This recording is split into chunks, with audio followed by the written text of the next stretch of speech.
दरोगा बहाली की मांग को लेकर सड़कों पर प्रदर्शन करने मामले में कोचिंग संचालक गुरु रहमान सहित कुल 8 लोगों पर नेम्ड एफआईआर दर्ज किया गया है। पटना के गांधी मैदान थाना और कोतवाली थाना में इस मामले में 1000 से 1500 अज्ञात लोगों को भी नामजद बनाया गया है। कल 2 मामले हुए थे।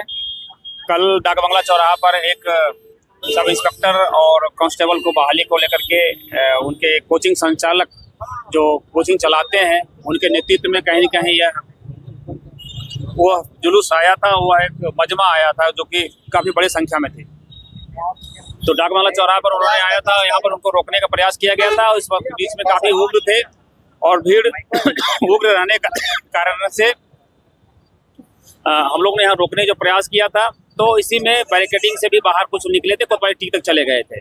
कंप्लीट रूप से वो कानून का उल्लंघन किया गया था और जहां उनको रोका गया था उसके बाद उन्होंने आदेश को नहीं माना था, तो उस पर प्राथमिकी भी दर्ज की गई, उस पर आगे की कार्रवाई की जा रही है। उसमें जो भी नेतृत्व कर रहे थे उनका नाम आया है, सब प्राथमिकी दर्ज की गई है। उसके अतिरिक्त अन्य कई लोग हैं जिनका नाम हम लोग पहचान कर रहे हैं, उस पर कार्रवाई की जाएगी।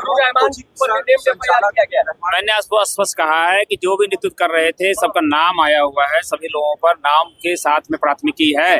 इसके अतिरिक्त 9 लोग हैं। इसके अतिरिक्त कई अन्य लोग हैं जिनका कि हम लोग माध्यम से पहचान कर रहे हैं। दूसरी जो इनके प्रदर्शन था वो था 112 डायल 112 सैफ जवान जो प्रतिनियुक्त हुए थे डायल 112 पर। उन्होंने बीजेपी कार्यालय जहां पर धारा 163 बीएनएसएस के तहत में ऑलरेडी अनुमंडल दंडाधिकारी के द्वारा वहां पारित किया गया है, वो एक प्रतिबंधित क्षेत्र है।